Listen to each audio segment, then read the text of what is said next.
Hi friends, welcome to Annam's recipes. இன்றைக்கி இந்த வீடியோவில் செட்டிநாட்டிலலாம் கத்திரிக்காய் கூட்டு ஒன்று வைப்பாங்க. அதுதான் எப்படி வைக்கலான்னு பார்ப்போம்.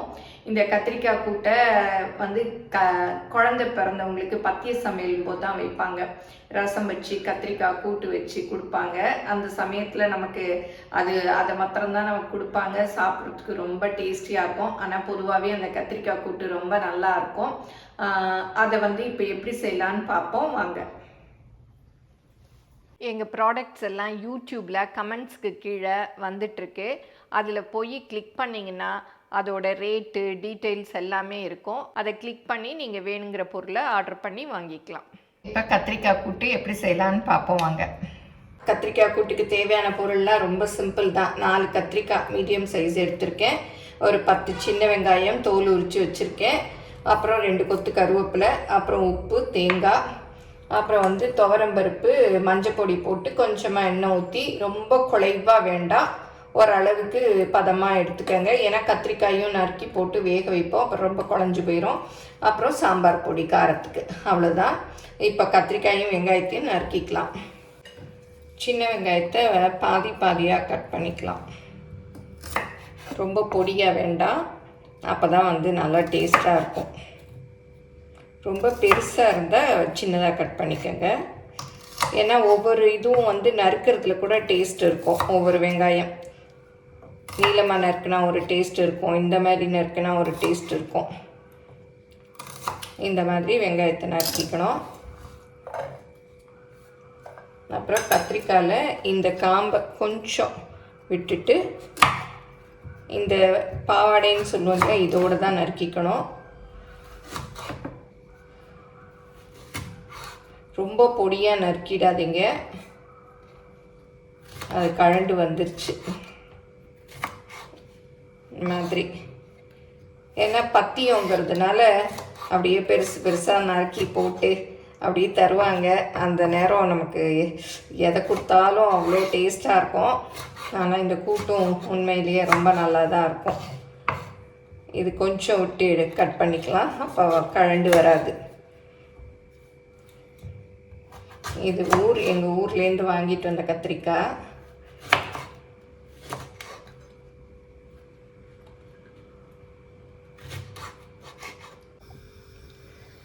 இன்றைக்கி கத்திரிக்காய் கூட்டு நான் மண் சட்டியில் தான் பண்ண போகிறேன். நீங்கள் குக்கரில் பண்ணுறதுனாலும் பண்ணிக்கலாம். ஆனால் ரொம்ப விசில் விட்டுறாதீங்க, குழஞ்சி போயிடும். ஒரு விசில் விட்டுட்டு அந்த ஸ்டீமெல்லாம் கொஞ்சம் எடுத்து விட்டுருங்க. நான் பருப்பு மாத்திரம் குக்கரில் வேக வச்சுக்கிட்டேன். அதை இந்த மண் சட்டியில் ஊற்றிக்கலாம். இப்போ கத்திரிக்காயெல்லாம் போட்டுடலாம். இதில் பாருங்க, நறுக்கி கொஞ்ச நேரம் தான் ஆச்சு, அதுக்குள்ளேயே கருப்பாயிடுச்சு. இப்போ இந்த சின்ன வெங்காயத்தையும் போட்டுடலாம், உப்பையும் போட்டுடலாம். சாம்பார் பொடி 1 ஸ்பூன் அளவு. இது எங்கள் அண்ணன் சாம்பார் பொடி தான். 1 ஸ்பூன் அளவு சாம்பார் பொடி போட்டால் போதும். ஏன்னா கூட்டுங்கிறதுனால ரொம்ப காரமாக வேண்டாம். நல்லா மிக்ஸ் பண்ணி விட்டுருங்க. கொஞ்சமாக தண்ணி ஊற்றிட்டு அது வேகிற அளவுக்கு ஒரு மூடியால் மூடி அடுப்பை வந்து மீடியமில் வச்சு வேக விட்டுறலாம். இப்போ திறந்து பார்க்கலாம். இப்படி மூடி இருக்கிறதுனால சில சமயம் என்ன ஆகும்னா பொங்கி பொங்கி ஊற்றுது. அதனால் கொஞ்சம் பார்த்து மூடிக்கங்க. இப்போ நல்லா வெந்துருச்சு. கத்திரிக்காயெல்லாம் வந்து நல்லா வேகணும். பாருங்கள், நல்லா வெந்து திக்காயிடுச்சு. போதும், அடுப்பை ஆஃப் பண்ணிடலாம். ஏன்னா இது மண் சட்டி, அப்படி நல்லா இன்னும் வெந்துக்கிட்டே இருக்கும். பாருங்க, இந்த அளவுக்கு வேகணும். இப்போ இதில் வந்து தேங்காய் அதெல்லாம் போட்டு தாளித்து கொட்டிடலாம். நெய்யில் தாளித்து விட்டால் நல்லா வாசமாக இருக்கும். 1 ஸ்பூன் அளவு நெய் ஊற்றிக்கலாம். கூட்டுக்கெலாம் ரொம்ப எண்ணெய் நெய்யெல்லாம் ஊற்றணும்னு தேவையில்லை. இப்போ உளுத்தம்பருப்பு கொஞ்சம் போட்டுக்கலாம், சீரகம் கொஞ்சம்.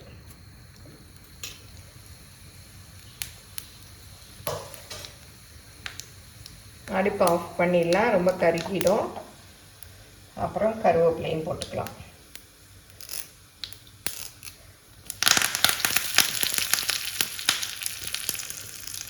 இதை வந்து அப்படியே கூட்டில் ஊற்றிடலாம்.